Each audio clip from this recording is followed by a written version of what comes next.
આખા ગુજરાતમાં ચોમાસું બેસતા વાસેટી થાય છે અને વાસેટી પહેલી જ વરસાદ થાય એટલે તરત ફૂલ ઉખડે અને સરસ મજાની થાય અને આપણે જો આ ઝુમખાનો ઉપલો ભાગ તોડી અને બધી વાસેટી વીણી લેવાની છે સરસ મજા. એના આયુષને ઋતિ રમે છે અને પછી મેં વાસેટી ભાત્યામાં ભરી અને સરસ મજાની ધોઈ નાખી 2-3 પાણી. એને વાસેટી રહી ન જાય એટલે આપણે ભાત્યામાં ભરી લીધી કે 200 કિલો હોય.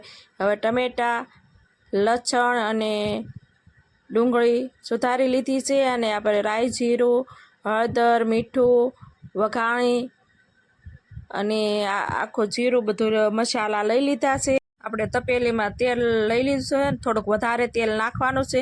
પછી રાઈ જીરાનો વઘાર કરીને લસણની કળી નાખી દીધી અને પછી આપણે નાખી દીધી ડુંગળી અને ડુંગળી નાખીને ટમેટા અને ટમેટા સડી ગયા એટલે આપણે વાસેટી નાખી દીધી સરસ મજાની અને આપણે કાચી પાકી વાસેટી ચેડવવાની છે. પછી આપણે મરચું નાખી દેવાનું, મરચું મિક્સ કરી પછી આપણે દહીં નાખી દેવાનું છે અને દહીં નાખીને આપણે 5-10 મિનિટ ચડવા દેવાનું છે અને ભાજી થઈ ગઈ તૈયાર.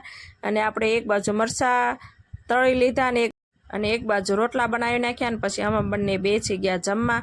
અને આ વાસેટી, મરચાં અને ડુંગળી અને રોટલા અને ઠંડી ઠંડી છાશ. એને અમારો વિડીયો ગમ્યો તો લાઈક કરો, શેર કરો અને સબસ્ક્રાઈબ.